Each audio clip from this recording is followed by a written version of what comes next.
The town of Red Hollow wasn't the kind of place where surprises happened. Dust rolled through its single main street like it had a routine to keep. The same horses tied to the same posts, the same men leaning against the same saloon wall, pretending life was harder than it really was. And at the far edge of it all, where the land stretched into a restless horizon, lived a man named Cole Turner, a cowboy who wanted nothing more than quiet. Cole had seen enough noise in his life. Gunfire, betrayal, the kind of nights where sleep never came easy. He'd buried friends, walked away from fights he didn't start, and built himself a simple rule: peace above everything. So he built a small cabin, kept his head down, worked his land, and spoke only when necessary. Folks said he was a good man, just not one you got close to. What Cole wanted, though he'd never admit it out loud, was a woman who fit that same quiet rhythm. Someone soft-spoken, gentle, someone who wouldn't stir the stillness he'd fought so hard to earn. That's when Lila Monroe rode into town. She didn't arrive quietly. Dust kicked up behind her horse like a warning sign, her laughter carrying ahead of her before anyone even saw her face. She wore confidence the way others wore coats, natural, unbothered, impossible to ignore. Her boots were worn but proud, her eyes sharp with curiosity, and her spirit, well, it wasn't something that could be tamed. The town noticed. Cole tried not to. Their first meeting wasn't planned. It happened outside the general store, where Cole was loading supplies onto his horse. Lila stepped right into his path, not hesitant, not cautious, just there, like she belonged. "You're blocking the sun," she said, tilting her head with a half-smile. Cole glanced up, unimpressed. "Sun's big enough to go around." "Not if you stand like a wall," she shot back. He should have walked away. That's what the old Cole would have done. Nod politely, move on, keep things simple. But something about her made him pause. Maybe it was the way she didn't shrink under his silence, or how her eyes didn't flinch when his met hers. Most people looked away first. She didn't. "Name's Lila," she said, offering it like a challenge. Cole hesitated, then replied, "Cole," and that should have been the end of it. But it wasn't, because Lila Monroe didn't believe in endings, only beginnings. Over the next few days, she found reasons to cross his path again and again. At the well, near the stables, once even at the edge of his land, claiming she got lost, though there was nothing in her grin that suggested confusion.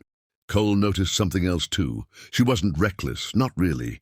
Beneath the fire in her voice was a woman who had seen her share of storms. She just chose not to let them quiet her, and that unsettled him. Because for the first time in years, Cole felt something shift inside him. Not chaos, not fear, but something alive. Lila didn't want quiet. She wanted life, movement, feeling. And somehow, she saw something in Cole that he'd buried long ago. "You're not as still as you pretend to be," she told him one evening, sitting on the fence outside his cabin like she had every right. Cole leaned against the post, arms crossed. "And you talk more than necessary. Someone's got to balance you out." He almost smiled. Almost. Days turned into weeks, and against his better judgment, Cole stopped avoiding her.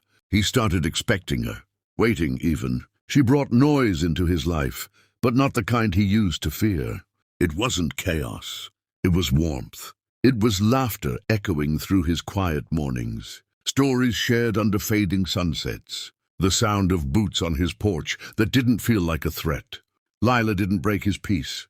She reshaped it. One night, as the sky stretched deep into shades of midnight blue, they sat side by side outside his cabin. The air was cool, the kind that carried silence without making it heavy. "You ever regret it?" she asked softly. "Regret what?" "Choosing quiet over everything else." Cole stared out at the land. For a long time he didn't answer. "I thought quiet meant safe," he finally said. "And now?" He glanced at her, and for the first time there was no distance in his eyes. "Now I think it just meant lonely." Lila didn't reply right away. She just leaned a little closer, her presence steady, unafraid. "You're not alone anymore, Cole. That night didn't explode into fireworks or grand declarations. It didn't need to. What passed between them was something deeper, something steady, real and impossible to ignore. Cole had wanted a quiet wife. What he got was a woman who reminded him that life wasn't meant to be lived in silence. And somehow, she didn't take his peace away. She gave it meaning. As dawn crept over the horizon the next morning, painting the world in soft gold, Cole stood outside his cabin, watching Lila adjust her saddle. "You heading out?" he asked. She shrugged. "Maybe." He stepped closer. "You coming back?" Lila met his gaze, a smile tugging at her lips. "Depends. You still trying to live that quiet life?" Cole shook his head slowly. Not anymore. For the first time in years, he wasn't afraid of the noise, because some storms weren't meant to be avoided. Some were meant to be ridden through, side by side. And as Lila swung onto her horse, she tipped her hat, her eyes gleaming with something wild and certain. "Good," she said, "because I don't do quiet." Cole watched her ride off, knowing one thing for sure. His life would never be the same again, and he didn't want it to be. If this story pulled you in, if you felt the quiet break and the spark ignite, don't forget to subscribe for more powerful stories from the Wild West, where love isn't always gentle, but it's always unforgettable.